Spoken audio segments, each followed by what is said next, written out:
Bonjour à tous chers abonnés, j'espère que tout le monde va bien, moi ça va. Alors on est là pour faire le pronostic du quintet de demain à Vincennes. Ce sera la réunion 1, la course 4, le prix Tolosa. Alors dans cette course, il y a une pastille rouge, deux pastilles rouges, le 4, le 9. Le 12 n'a pas mis de pastille rouge, mais son entraîneur dit qu'on peut l'écarter. Et vous avez une pastille verte qui est le 7. Ensuite, donc, ce sera du trot, 2100 mètres, 15 partants, départ à l'Autostar, donc du 1 au 9 et du 10 au 15. On est parti avec ma sélection, les amis. Moi, je pars en tête avec le 7 qui est Hasard d'érable. C'est un représentant du Arras d'érable. Il reste sur une belle victoire dans la course de référence à Laval. Il sera cette fois déféré des 4 pieds. Il connaît une très belle réussite dans cette configuration. Il va s'élancer avec la confiance de son entourage. Il devrait prendre une part active à l'emballage final. Ensuite, je vous ai mis le 6, Harry Cohier, deuxième du bon Im du Gers en fin d'hiver.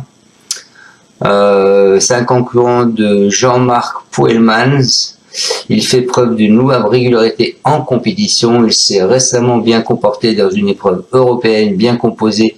Il a fini juste derrière Habit Soirée, qu'il avait devancé lors de sa précédente sortie. C'est un lauréat potentiel.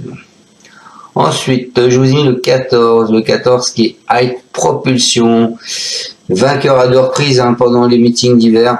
C'est un protégé de Joël Séché. Il vient d'esquisser un retour en forme dans une course remportée par Hasard d'érable. Deuxième pour sa seule sortie sur ce tracé. Elle devra toutefois composer avec le 14 à l'Autostar, mais bon, elle sera derrière le 5, si tout va bien. Le 5, 6, 7, pourquoi pas. Ensuite, en alerte, les amis, je vous ai mis le 1 qui est Hermès Ludois. Alors lui, lors de sa dernière sortie sur ce tracé en avril, c'est un élève de Stéphane Bourlier. Il s'est classé deuxième d'un quintet face aux 6 ans qui seront absents ce vendredi. Il dominait dans la course de référence à Laval. Il n'a pas pu se racheter à Vichy depuis. Jugé sur ce qu'il a fait de mieux, il détient une première chance. Mais bon, il doit quand même nous rassurer. Ensuite, en surprise, je vous ai mis le 3. Le 3 qui ne sera pas le cheval de ce monde, c'est Gershwin Duchenu. Lui, lors de son ultime tentative en février, c'est un cheval de Pierre Pelot. Il a largement dominé sur ce parcours qui nous intéresse. Il est certes le plus riche du lot et il a hérité d'un numéro derrière l'Autostar. Après, à voir s'il est en forme, son secret de forme est quand même incertain. Néanmoins, je le vois bien pour une belle petite surprise. Et ensuite, je vous ai mis Habit Soirée, donc le 2, auteur d'un très bel effort final dans l'épreuve de référence disputée le 17 mai à Laval. C'est un concurrent de Michel Steele. Il s'est depuis classé 3e d'une course européenne.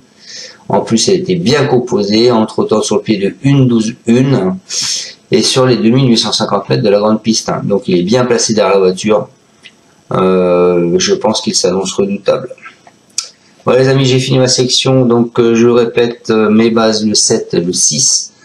Mon coup de cœur, ce sera le 14. Mon alerte, le 1. Ma surprise, le 3 ou le 2. Voilà mes amis, et je vous souhaite à tous une excellente fin de journée. J'espère que vous irez voir la tête du caissier ce soir. Et je vous rappelle que je suis partenaire The Turf, donc allez voir. Les rapports sont plus importants, ils vous doublent votre mise de départ. Ça vaut le coup. Allez faire un tour. Je vous remercie à tous de me suivre. Vous mettez un pouce ou pas. Et puis je vous dis à demain pour le pronostic du quintet qu'il y aura samedi à Anguin. Ciao ciao. Tu es parieur hippique, tu as forcément besoin de la Kazakh. La Kazakh, c'est l'outil indispensable des parieurs hippiques, avec plus de 60 filtres en temps réel et la possibilité d'affiner tes pronos et trouver ton cheval gagnant.